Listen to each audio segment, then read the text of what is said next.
So, new in the world of Montreal Canadiens and Columbus Blue Jackets trade talk, we had ourselves a few articles that went over a few different ideas that I think we can actually go out there and make videos about. So, the Montreal Canadiens, if you wanted to set the scene heading into this year's trade period, a lot of people were kind of anticipating Kent Hughes and the rest of the Habs staff to be interested in some sort of a Kirby Dach, Alex Newhook 2.0 kind of trade. No, the Canadiens are not trading away Dach or Newhook, but they're trying to get guys that are similar to those players. Younger guys who might have fallen out in line with their teams, players who have more to show for, guys who happen to be young-ish, and who can provide value for the team, not just today, if they were given more opportunities, but also into the next few years as they grow and develop into what they could become. For a good chunk of the pre-off-season period, we were seeing the Canadiens get linked to names like Trevor Zegras of the Anaheim Ducks, Marty Necas of the Carolina Hurricanes. They're still linked to some of these guys nowadays. But when it comes to the Columbus Blue Jackets, what I wanted to do was focus on some of the names that the Habs have been linked to and some of the updates in regards to their situations. Starting out with the newest hiring that the Canadiens organization ended up making, it was Pascal Vincent. He is now the AHL coach for the Laval Rocket, and we made our video a few days ago when it was announced, and I said in the video, okay, wait a minute, why? Like, I get it. Pascal Vincent has a resume that is very solid. He was a winning coach in the AHL and in lower levels of his career, but from the perspective of looking at Columbus and how he had handled some of these younger guys in that organization last season, it was very fair to bring up concerns, I felt, that Pascal Vincent, put in a position where he's supposed to be developing young guys, hasn't really done a good job of that. And I was concerned about that, which is why we made the video. But either way, Pascal Vincent is in the Canadiens organization right now. What does that mean for the Columbus Blue Jackets? Take a look at this tweet made by Nick Cloutier from TVA Sports. He tweeted this out when the Pascal Vincent hiring was made. The tweet was in French, but I translated it into English. This is what Cloutier goes out there and says. If there's anyone who could provide inside information to the Canadiens regarding Patrik Laine, it's Pascal Vincent.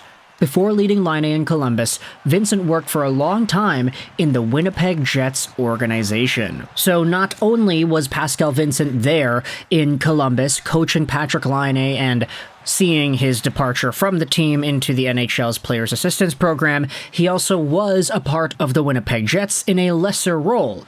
And, as a result, he probably knows a lot more about Patrik Laine than anybody else in the Montreal Canadiens organization. So if there's any guy that's probably got the ability to give a seal of confidence or to give the Canadiens notice to stay away more than anybody, it probably is Pascal Vincent. And in fact, if you wanted to come to conclusions here, there was a post made by David Etegi, who does stuff for BPM Sports Talk Radio. He tweeted this out as well, following the Vincent hiring. With the hiring of Pascal Vincent, I very much doubt that the Montreal Canadiens will continue their discussions with Columbus for Patrik Laine. If they had hired Vincent in Laval, it's because they value him. The Canadiens will take Vincent at his word. Laine and Vincent wasn't pretty in Columbus. Now, there is a question in the replies, do you have any inside information regarding their relationship? Laine played 18 games and was clearly not healthy, physically and mentally. It seems to me that having been around the Jets and the Jackets, there has never been a problem. And then there is a linked article from tsn.ca that goes out there and talks about how Laine and Pascal Vincent may have butted heads a little bit.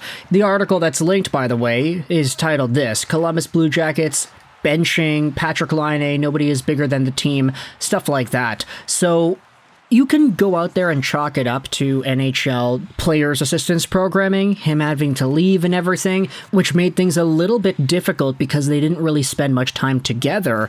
But either way, if the Montreal Canadiens are not going to go out there and target Patrik Laine, who is it that they could target instead?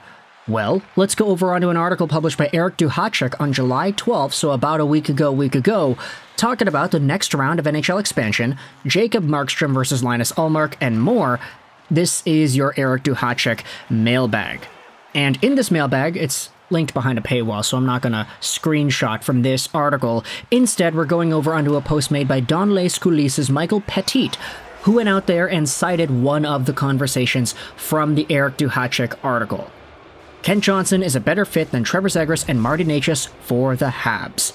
Yeah, spoiler alert, that's what Duhatschek talks about here. Eric Duhatschek of The Athletic wrote an article answering questions from his readers, and one of the questions was about the best fit to fill this position in the Habs' top 6. If he had to choose between Zegras, Necas, Kaapo Kakko, and Kent Johnson, he believes the latter would be the best choice to add to the Montreal roster. Who wouldn't love to see a guy like Kent Johnson land in Montreal? The article then talks about how Johnson is brimming with talent and he may not be the most reliable defensively, but he is electrifying and he's got these great hands and he can do Michigan goals and he can do crazy things. This is what Eric Duhatschek writes about. He may not have the quick, agile hands of Patrick Kane, but he's got a ton of talent and a great vision for the game. I don't know about you, but a top 6 of Slafkovsky, Suzuki, Caulfield, Doc, Demidov, and Johnson would be nothing short of incredible. And so, when it comes to these names, if Patrik Laine is not the guy because Pascal Vincent is in here, hey, guess what? Kent Johnson also was a part of the Blue Jackets, and unfortunately so, he actually did have a pretty bad season as well. I mean, he had 40 points in 79 NHL games in 22-23, but once Pascal Vincent came in, Kent Johnson's production halved. It went all the way down there to 16 points in 42 games played. He was over a point per game in the AHL though, so good player over there, but still.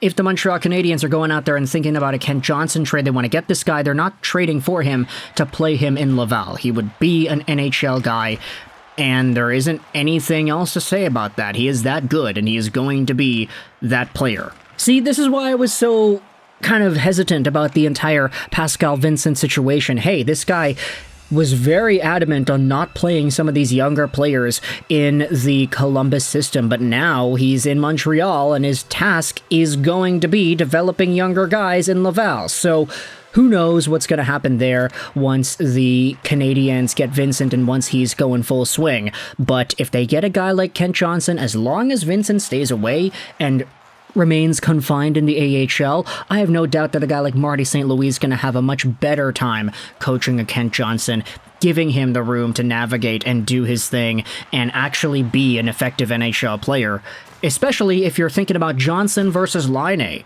I mean, there are a ton of differences. Laine is a lot older, 2016 draft-eligible prospect. Kent Johnson is half a decade younger.